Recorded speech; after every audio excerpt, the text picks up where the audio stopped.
Up, we're on in a little village somewhere, no idea where, in France, and there's just ponds. We're in ponds. We're missing Spain, big time. Yeah. Missing Spain. France is beautiful, but we are missing Spain. There's just no life here at all. The only bar we've seen is shut, so we're just walking down here to see if there's another one open. It's just very, very quiet, isn't it? It's a different type of place to Spain. Spain's hustle and bustle on an evening and everything's open. And if you go into the main cities, then you have got everything open, but then we start getting problems where they won't let days are going places, and you know, it's difficult, and we don't like cities, so trying to find a village where things are open is really, really hard.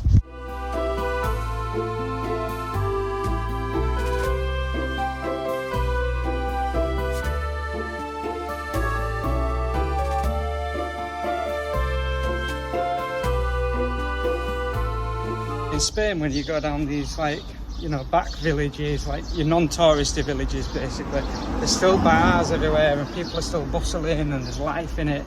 And in France, unless you go to the tourist places, Rocamadour, Saint-Emilion, all them kind of places, when you come out onto the back little villages, nothing's open at all, there's no life. There's a car there, it's the first one I've seen for ages.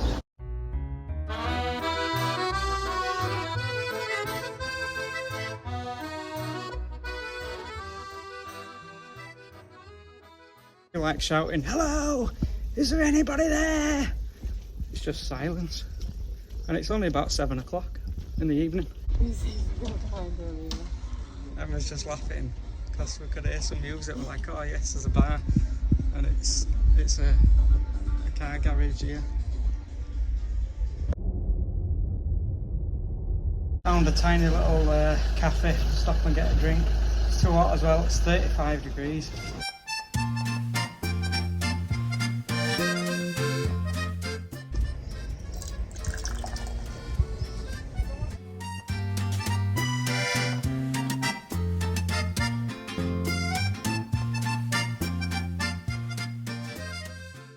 So we're parked up here in this car park on this beautiful park. We drove on, seeing the most beautiful, breathtaking sunset, and then parked here in this car park for the night, which is very, very nice. Free park up as always. So I think we're around a place called Angers, obviously on our way up to the tunnel very slowly. If you haven't gathered, obviously our trip is coming to an end. We are heading to the tunnel. But slowly making our way up. We had to kind of jump right up north because the heat, as you saw, was just stifling, much, much hotter than Spain or Portugal by a mile. Very sticky heat. So now we're in this beautiful little French village.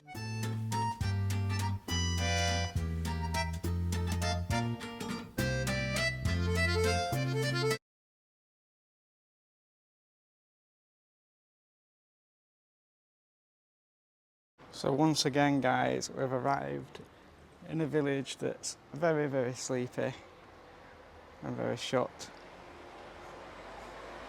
Am I looking happy? I'm not happy. I'm not happy because I went to a toilet where I honestly thought I would have showered at first. You had to squat over the toilet like, you know, like you're getting kind of like India and stuff like that. And I've come across them toilets before in Turkey and I don't like stuff like that. I'm not using them. So that was the first thing. And I got overheated because we literally had to go for ages to be able to find somewhere that were open just to get a cold drink. And I were overheating, I were getting too hot and my body was just getting hotter and hotter. I got here, I thought, right, it's fine, we found a really nice park up, we'll enjoy it, we'll wake up in the morning, we'll have a nice coffee, it'll be lovely. Took Daisy out for a walk last night. There were thousands upon thousands of midgets. I was literally having to walk around waving my hands everywhere with my torch in my hand. I looked like some kind of mobile disco. They were just everywhere. So I picked the worst park up, and then I've woken up this morning, still with a headache because I overheated yesterday, thinking I'll just come out, I'll get a coffee in this beautiful village, because they are beautiful villages, absolutely beautiful, but nothing's open again. So we're going to walk on here and just see if we can find somewhere that's open. I'm getting really exasperated now. I keep saying the thing to sum up France is very, very beautiful, but very, very shut, very quiet. Because look, like, we're not making it up. There's literally, you find yourself talking in like a whispered tone, don't you? Yeah, you do. Like being in a library, because you don't It's like when you're in Spain and everybody anybody. says hello to each other and they're like, hola, and they're shouting down the street to their down. mate, you know, and everything's really loud to a point where you actually kind of value that little bit of peace every now and again. But it's so quiet here that you really are like kind of whispering. And I think it's because we like smaller villages, you know. I think if we were in main towns, obviously it wouldn't be shut, would it? Everything would be open. It's just because we like small villages, that's what it is, and so everything's closed. Just gonna get something from this bakery, but it's shut. It's meant to shut at 1:15, it's 12:10. Oh well. So it's meant to be open, but it's not. France is really beautiful, it really is. Don't want to kind of rip it to shreds because it is beautiful. But it's just closed, you can't even get a cold drink anywhere. A paracetamol and a coffee. This looks promising. Looks like somebody might be opening a little stall here. Oh, this does look promising actually.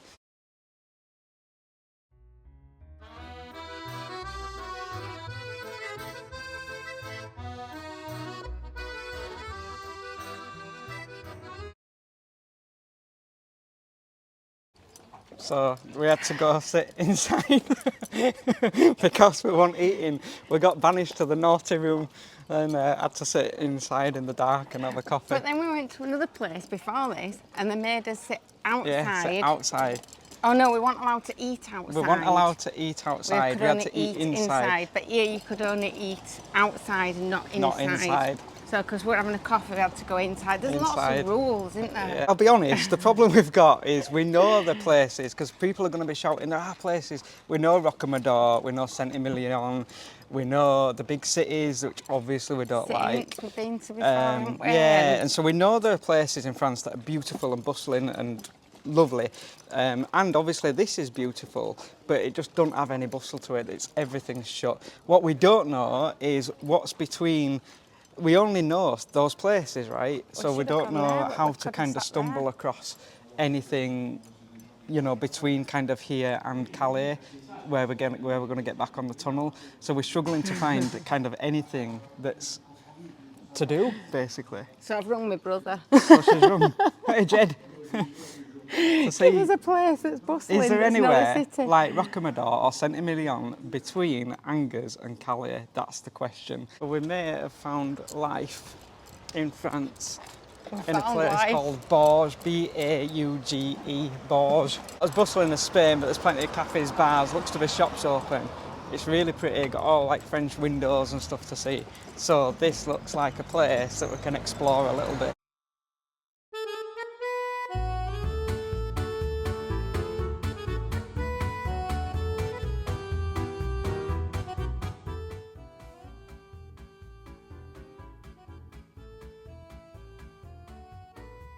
That looks similar to Spain, where we could sit out and have some lunch. We need some lunch because we're really hungry, and because it's towards the end of the trip we haven't got many supplies in, so we're just looking for somewhere to grab a bit of lunch.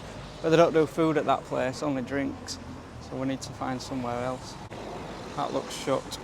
Literally the most lively place we've found, sort of from Bordeaux up to where we are, just past Angers. But it's still proving quite difficult to get some lunch. What about here?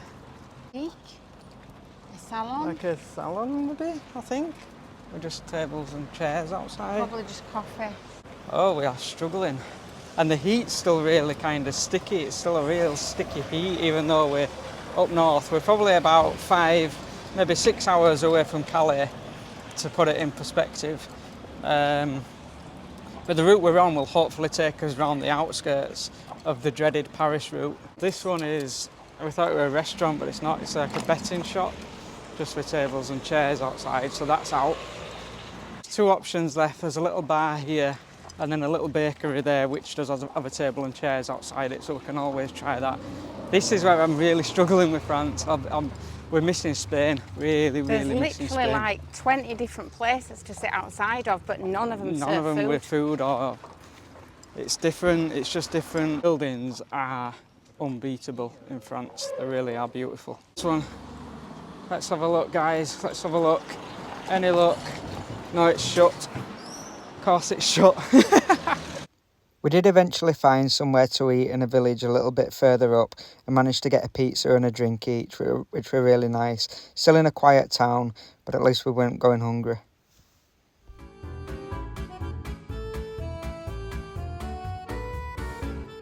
We've decided to set off at night time to make some headway up through France. I think we're driving through some kind of national park at the moment. It's a beautiful drive, it's a really beautiful night. And we're going to sort of get about 3-4 hours maybe ahead up towards northern France. Decided to sort of do this because it's a lot colder in the evening. It's quite sticky and hot in the day, and opening the windows you're just getting midges coming in and it's a right pain.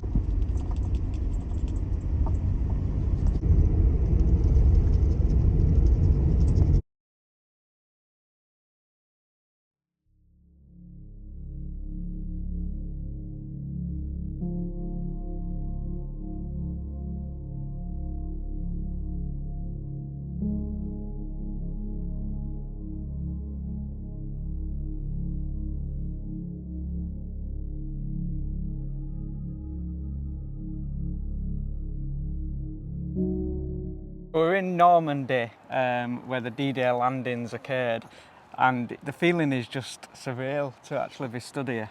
It's such a strange feeling. It's I'd imagine most of the time it's really quiet here. At the moment they've got some kind of like kite surfing event going on, and I was saying to Reese, like, it feels almost like disrespectful that that's going on. There's all the music playing and there's loads of people, but then that's exactly what That's what they're for. we're fought for freedom. We saw this big group of lads sort of walking up, and I thought, I wonder if it's crossed your mind, the people that walked before you, for you to have this freedom. It's a weird place to look at because you really get that feeling of those allied leaders coming together, those nations coming together, because you've got like American houses with the American post boxes, and you've got thatched cottages, and you've got chateau style houses, and they're all on the same strip and all different flags hung together. You can see the remnants of the wall all the way across the sea.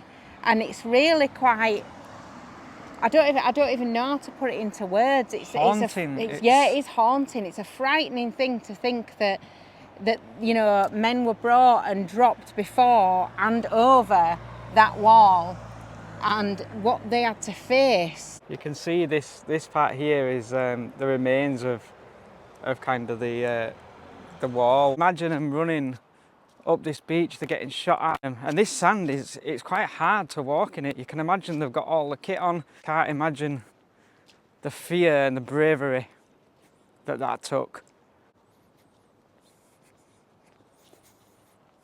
Well, most people will know that it was the 80th anniversary of the D-Day landings on the 6th of June, and it's probably the last ever decade that's going to be celebrated with people that are still alive. We're a part of that, because at that time obviously you would have been 18, so that would make you 98 now. In a couple of generations time, the people that are a part of these D-Day landings, nobody will ever have personally known them. The importance of what D-Day actually meant needs to be remembered forever. For my little bit of understanding and knowledge, D-Day took a year of planning and careful planning, the timing, the misdirection that they had to do in order to pull it off, the things that they went to, having inflatable tanks and all sorts of stuff they did. We're not going to kind of vlog the story of D-Day. I don't want to, we won't do it justice, if you know what I mean. There's some brilliant documentaries out there on YouTube which are just, you know, they explain everything.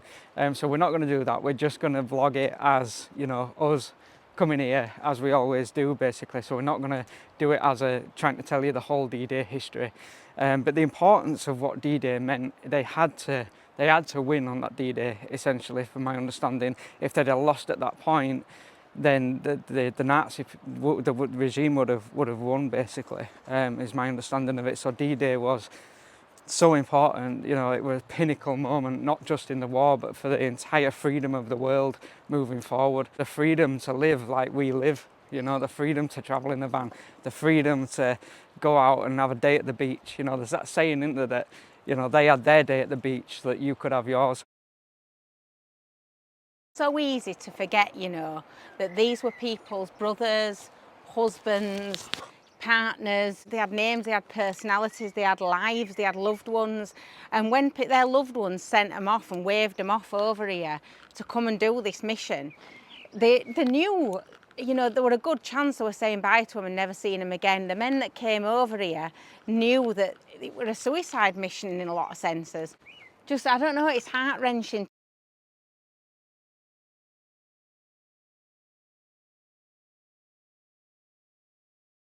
This is one of the bunkhouses, which was part of the wall, the defences that Hitler ordered to be built, which they started building in 1941, I believe.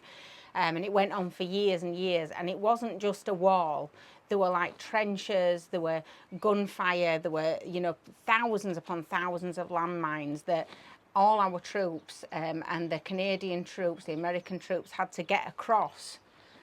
All of these landmines, all of this gunfire, all of these trenches, all this, almost like a booby-trapped wall, really, in order to even get onto land. Yeah. Emma's making a new friend. Yeah. You're beautiful. Yeah. Just here at this blockhouse, there's this lovely Pearl, little cafe restaurant run by this gentleman here. La Caravan du Blockhouse, it's called. And it's a little caravan serving hot dogs and coffee, and it's a lovely spot just to kind of come and just have a little rest. A lovely little place. You sit out with loads of tables and chairs. He's got a little dog, and Emma's made friends with him. Pearl. Oh, it's a girl. Hello, Pearl. Made friends with her. Yeah. It's Daisy. No, Oh, don't Daisy, be be nasty gentle. to her. Hello. Be gentle to her. She's Hello. lovely. Are you beautiful? Don't be nasty to her. That's So naughty. Emma's just spotted this. So here there's like a bunker, like one of these blockhouses, bunkers, and you can see. I'll try and show you. You can see through where you would have gone in, up the stairs, and that's where you would have sat and looked out. You can see kind of. I'm going to try and show you. You see down there. It's just surreal to think that there were a German person in there, you know. And I read a book called The Book Thief a while ago, and that's about kind of the German perspective and how frightened they were. A lot of them felt that they didn't have a choice. You know, they were frightened as well. And you can imagine the German fear at the sight of thousands and thousands and thousands of the Allied troops running, screaming, you know, across the beach, and the fear that the Germans would have had. At the same time, you've got the planes going over and dropping troops behind them, dropping bombs, and so they didn't know which way to turn. You can imagine their fear as well. And The Book Thief's a great book because it's from that perspective. It's about a little girl, and her father is made to join the war, from my memory, and he doesn't want to. He runs, he tries to hide. And if you didn't agree to join the Nazi regime back then, you were killed as well. And so they had no choice. They were frightened as well. And that's something people don't remember often from an Allied point of view.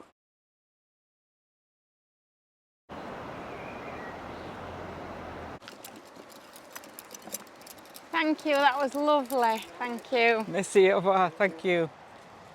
Gentleman there that owns that lovely little cafe, he was telling us that his grandfather was one of the people that was killed when the British did the first kind of invasion. It killed 20,000 plus French civilians, and that man's grandfather was one of them. He was from Bayeux, wasn't he? Yeah. And they had to, it's an awful thing that all them French people lost their lives.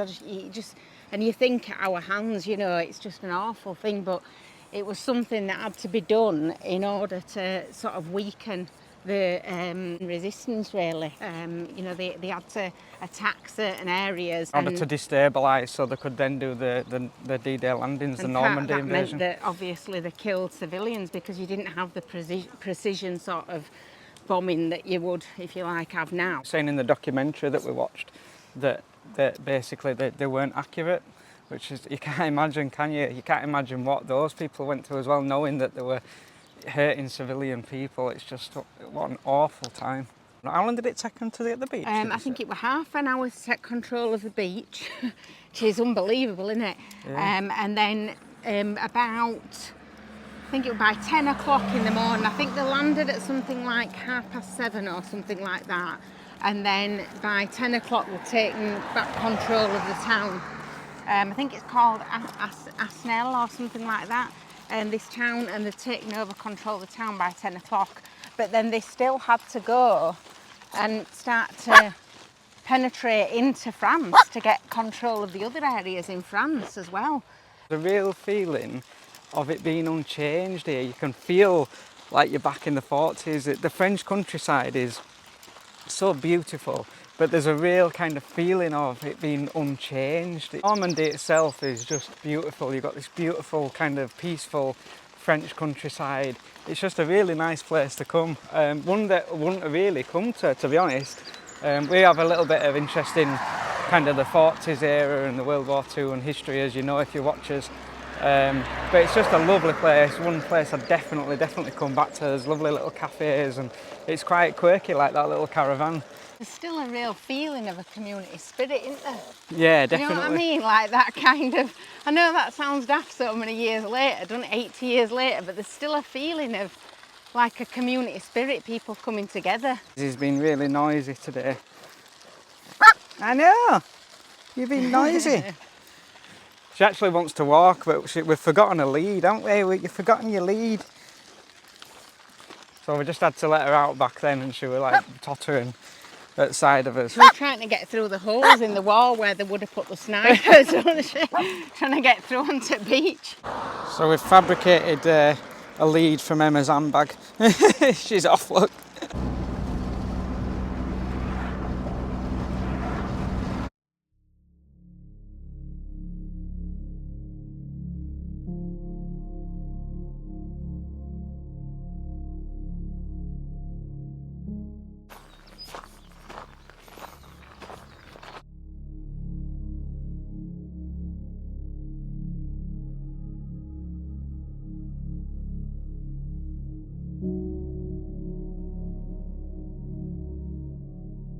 Just come up to the British Normandy Memorial.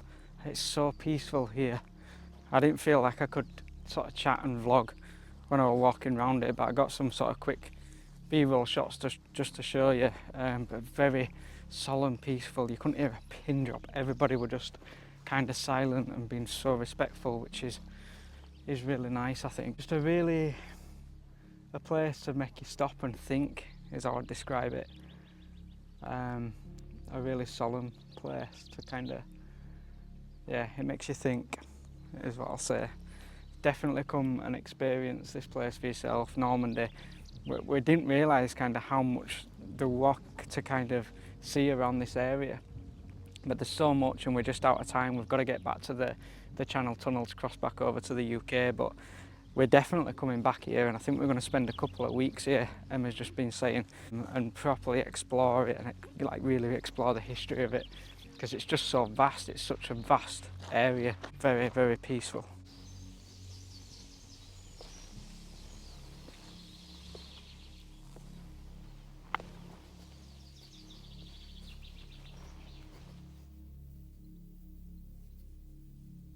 So what we're seeing here is the Canadian cemetery with all those that died during the D-Day, I believe. It's just, there aren't any words. There aren't any words.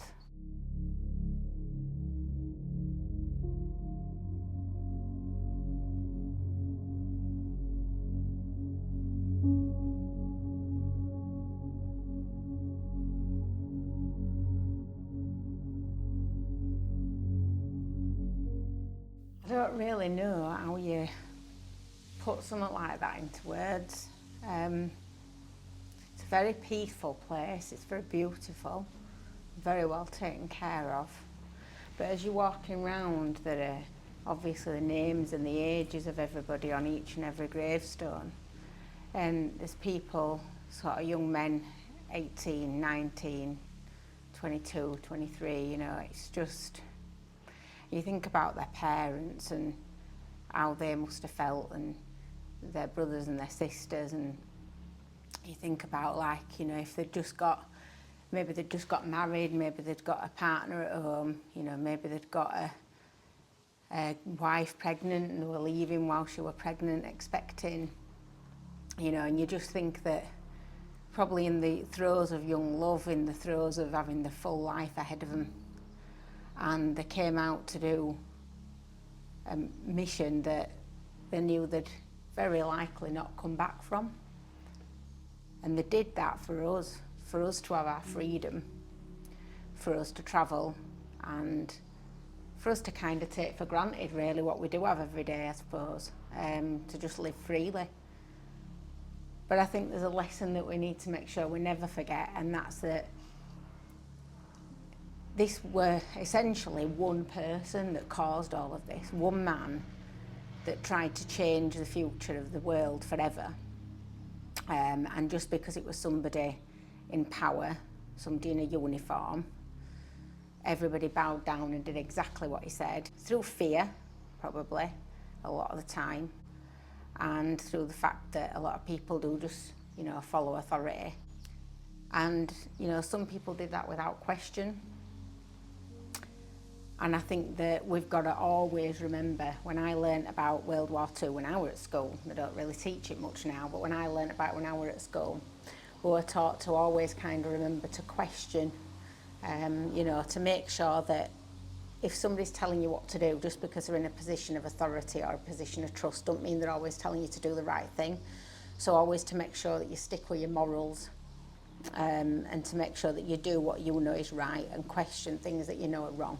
I think that's the lesson that we have to remember to teach our kids, because these people, all these people, didn't just die for our freedom, did they?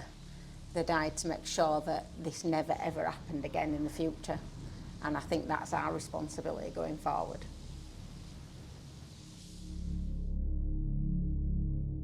So we left Normandy. What an incredible place that was. Absolutely beautiful. We don't normally rate France very highly, which is really bad actually, and it is just because we're usually a bit miserable when we're on our way back.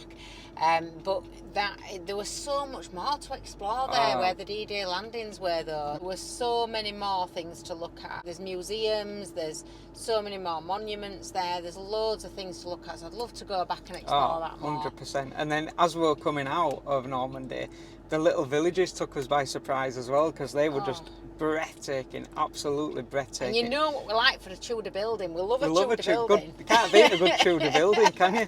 So it's the whole kind of northern France, which we've never really explored. If you've watched us before, we kind of hot-foot it straight past Paris. But it's definitely worth going back. We avoided all the tolls all the way back, and we avoided going close to any of the cities, so it kept us on all the small roads, which was really just beautiful. Like, so many things to see, and tiny houses, an abundance of tiny houses. If it were a bit warmer normally, like on that side of France, I'd look at moving there, but it's a bit cold for me. What's been your best memory? Best memory? I don't know. The most vivid memory is when the window got smashed, obviously. Well, yeah. Not the best one though. Not the best one. I love, to be honest, because we were saying before, like, what's your favourite park up in Europe? And the one on the cliff tops, definitely one of my favourites. There's just so much that we've done. There's too many park ups. There's too many places we've visited. Ronda was beautiful. Ronda was absolutely gorgeous. What were your best memory or moment, Emma? Best memories are always hard. We do this every time we go on a big travel. We always say best memories, but it's there's not one for me. I think I loved swimming in that lagoon. I have never seen a waterfall like that ever. In all the places that we've been, it was just so high. Good. And it was just full, like the moss and the beautiful flowers all around. Oh, it was just absolutely beautiful, really, really gorgeous. I loved visiting family, catching up with family that I hadn't seen in a lot of years. I really enjoyed that. I feel like I've faced so many, I've faced my fear of going over bridges, because I've faced so many bridges, and that's been really difficult, but also really good to know that I've done it. And it's meeting people as well, catching up with old friends that we've seen on our travels before, and meeting new people and chatting to new people, making new friends. And we met a lovely guy in a really bizarre park up just in kind of like a services, and he was a really nice guy, travelled all over the world sharing our travelling stories, and that was just really lovely. I just love being in the van. I love travelling. I love being in warm countries. It makes my health so much better. As soon as we've sort of started to hit the cold, I've really felt it already. I've been immediately having like neck pain, headache, stuff like that. I've immediately felt it. And so I just genuinely feel really happy when I'm in a warm place. Daisy loves it as well. It makes her health better. And I think we've just had a fantastic time. There's just so many memories. Facing the mountains as well. That way, oh my gosh, that way. We just saw so many beautiful sights. Losing my hat wasn't so good, but we saw so many beautiful sights driving through them sort of windy roads and driving up through the Pyrenees. We saw so many beautiful houses and beautiful buildings and scenery, and it's just been, I could go on and on and on and on and on, because there's just been so many wonderful times. You kind of learn more about yourself, I think. Like, you learn what you like and what you don't like more. Like, you become more in tune with things that you really, really like and things that you don't like, more so than if you were just in a house, or if you're going on holiday or whatever. Because you're living on the road, there's something that kind of tunes into that thing of what you really love or what you really like or what you don't like. I've learned I definitely don't like cities, obviously. Before I was kind of giving them a chance, and I don't like them, and that's okay, isn't it? You know, some things, there's that saying, isn't there, whatever it is, that people say, we wouldn't do to all be the same, would we? Some people love cities. We just met a couple back in Normandy there, and they were saying they love cities, they're city people, and that's okay, isn't it? We're just not city people. We like the quiet, we like the peace, the little villages, but not too quiet. I suppose we're quite fussy, aren't we? I think we are fussy in a way, but we're not that fussy, are we? Do you know, it's like we're easily pleased if we find what we want. But I just love Spain. I absolutely love the sort of hustle and bustle of it, and you meet so many travellers on the road, and there is a difference. I know a lot of people who travel, they will have motorhomes and stuff. People who watch our channel have motorhomes. But there is kind of a difference between people who are more full-timers and people that use their motorhomes more just to kind of go on a holiday. Yeah. And I think that it's always really nice to meet people who share your views on things, and people who want to share their travel stories. And, me and Reese like to live without very much. We love that, don't we? Oh yeah, yeah. We love the fact less the better. We leave all that not behind, quite minimalism. I won't say we're quite minimalist, because that's the thing now, isn't it? Minimalism. But we're not far off that. Like, we like very few things around us. Yeah, it's like we like all as kind of as clothes and as little like accessories, and hats, me we make thousands of rings and hats and stuff. But we don't.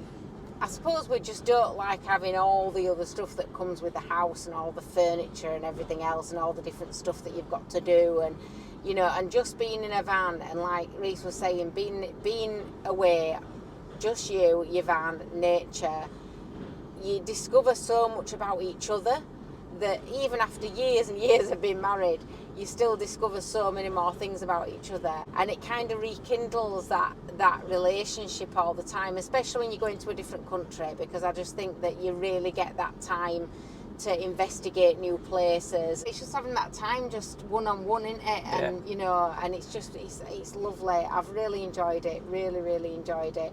And so planning for the next one now, where we're going to go next, because we don't know yet, do we? No, we're not quite sure yet.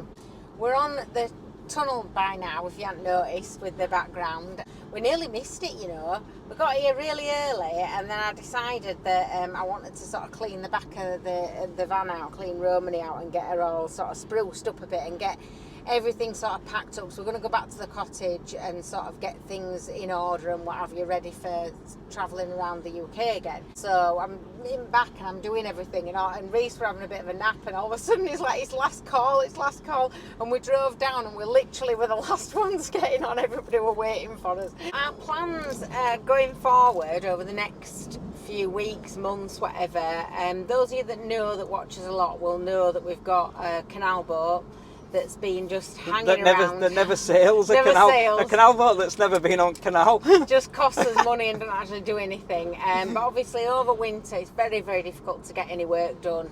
And then I had my operation, so I couldn't do anything whatsoever. And then we've been away, so it's been really difficult to get anything done. So I'm still not in a position where I can be doing work on it really, but I have got people that are willing to come and help out. So part of it's going to be getting the last bits on that sorted out, back to doing some filming and travelling within the UK. And then we're looking at whether we can actually do another European trip this year. We're not sure whether we're going to be able to do that or not. Obviously finance-wise, things like that, other commitments that we've got going on. But we are going to look, we're going to see whether that's possible. Who knows, we'll just watch this space and see what happens, I suppose. Yeah, you know what we're like, we don't make plans. we roll with the tide. None of this would have been possible if it weren't for what we've kind of just been to see, really. If those people hadn't been brave enough to fight for freedom back in the 1940s on that horrific day that we were talking about, then we wouldn't be able to do any of this travelling. I'm always grateful for what they did back then. Well, thanks so much for watching, guys. I hope you've really enjoyed our European travels. I know we have. I hope you continue to watch us as we continue to travel through the UK and try and get this boat that never sails up and running. If you haven't yet subscribed, please subscribe. It really helps the channel out, and don't forget to hit the notification bell so that you don't miss an episode. And until then, keep writing your own story and let us know in the comments what you've been up to, because we do genuinely love to hear from you. See you next week, Tuesday at 8 PM.